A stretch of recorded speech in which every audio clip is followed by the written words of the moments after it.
वरहमतुल्लाहि वबरकातुहू। उम्मीद करते हैं आप खैरियत से होंगे। आज की इस वीडियो के अंदर हम एक सवाल और उसका जवाब डिटेल के साथ आपके साथ शेयर करेंगे। उससे पहले अगर आपने अभी तक हमारा चैनल सब्सक्राइब नहीं किया तो हमारे चैनल को सब्सक्राइब कर लें। चलिए जी वीडियो स्टार्ट करते हैं।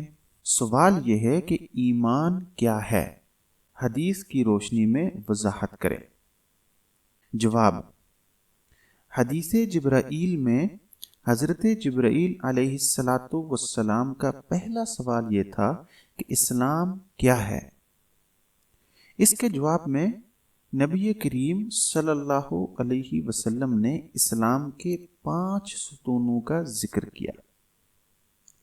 हज़रत जिब्राईल अलैहिस्सलातु वस्सलाम का दूसरा सवाल ये था कि ईमान क्या है। नबी अकरम सल्लल्लाहु अलैहि वसल्लम ने फरमाया, ईमान ये है कि तुम अल्लाह और इसके फरिश्तों और इसकी किताबों पर ईमान रखते हो और इसके रसूलों, क़यामत के दिन, अच्छी और बुरी तकदीर पर ईमान लाओ। ईमान एक नूर है जो रसूलुल्लाह सल्लल्लाहु अलैहि वसल्लम की तस्दीक के साथ दिल में आता है, और जब ये नूर दिल में आता है तो कुफ्र की तारीकी, जिद और जहालत की रसूमात दूर हो जाती हैं और इंसान इन तमाम चीज़ों पर गौर करता है जिनसे रसूलुल्लाह सल्लल्लाहु अलैहि वसल्लम ने उन्हें बिल्कुल आगाह किया था। रसूलुल्लाह सल्लल्लाहु अलैहि वसल्लम ने फरमाया, तुम में से कोई भी उस वक्त तक मोमिन नहीं हो सकता जब तक कि इसकी ख्वाहिश इस मजहब के ताबे न हो जाए जो मैं लाया हूँ। सबसे अहम बात यह है कि ये 6 चीज़ें हैं। इस मुक़द्दस हदीस में मज़कूर है कि इन 6 चीज़ों में पूरे मजहब का खुलासा किया गया है। नंबर 1, अल्लाह पर ईमान लाने का मतलब यह है कि अल्लाह अपनी सिफात में तन्हा है। वो अपने वजूद और अपनी सिफात के हर ऐब से आज़ाद है और वो तमाम कमालात से मुत्तसिफ है। कायनात की हर चीज़ इसकी मर्जी और मर्जी के ताबे है। जी हाँ, हर एक को इसकी ज़रूरत है लेकिन इसको किसी की ज़रूरत नहीं। कायनात के तमाम माल इसके कब्ज़े में है और इसका कोई साथी नहीं है। नंबर 2, फरिश्तों पर ईमान यह है कि फरिश्ते अल्लाह की एक नूरानी मखलूक हैं।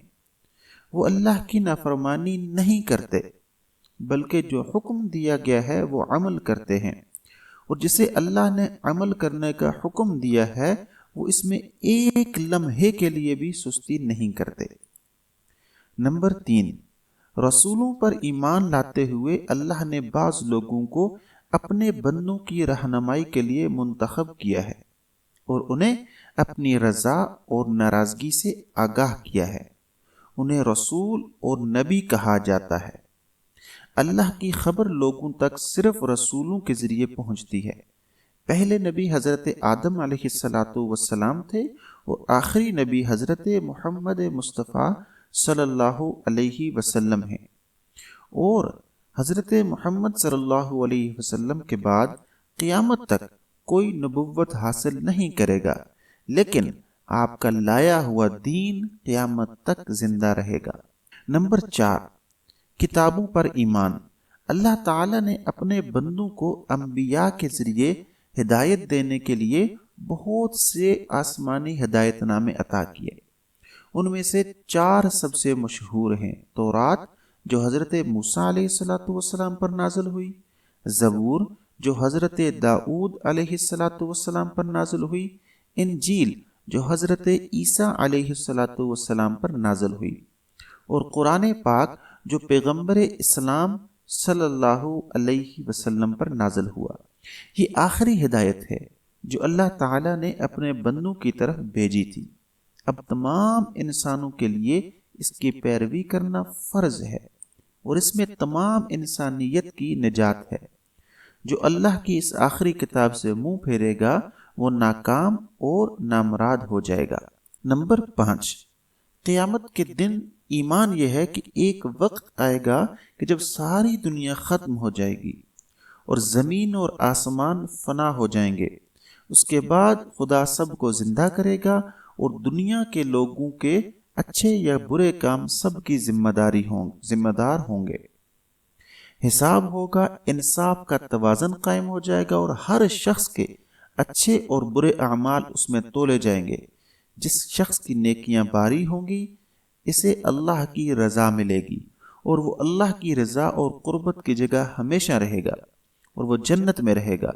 اور جس پر برائی کا بوجھ پڑے گا اسے اللہ کی سزا دی جائے گی اور اسے جہنم کی قید میں گرفتار کر کے سزا دی جائے گی، اور کافر ہمیشہ دوزخ میں رہیں گے۔ جس شخص نے دنیا میں کسی دوسرے شخص پر ظلم کیا ہو، اس سے رشوت لی ہو، اس کی دولت ناحق کھائی ہو، اس سے برائی کی ہو یا اس کی بے عزتی کی ہو، قیامت کے دن اس کا بھی احتساب کیا جائے گا، جس میں نیکی اور برائیاں سلب کی جائیں گی، اور ہر شخص کو اپنی پوری زندگی کا حساب دینا ہوگا اور کسی پر ذرا بھی ظلم نہیں کیا جائے گا۔ نمبر 6، اچھی اور بری تقدیر پر یقین کرنے کا مطلب یہ ہے کہ اس کی تقدیر خود نہیں چل رہی ہے بلکہ ایک جاننے والا چلا رہا ہے۔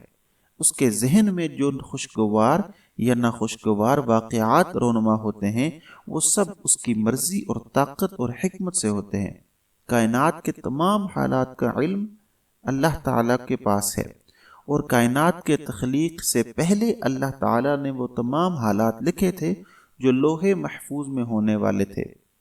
اس کائنات میں جو کچھ ہو رہا ہے وہ اس ابدی علم کے مطابق ہو رہا ہے، اور یہ اس کی طاقت اور اس کی مرضی سے ہو رہا ہے۔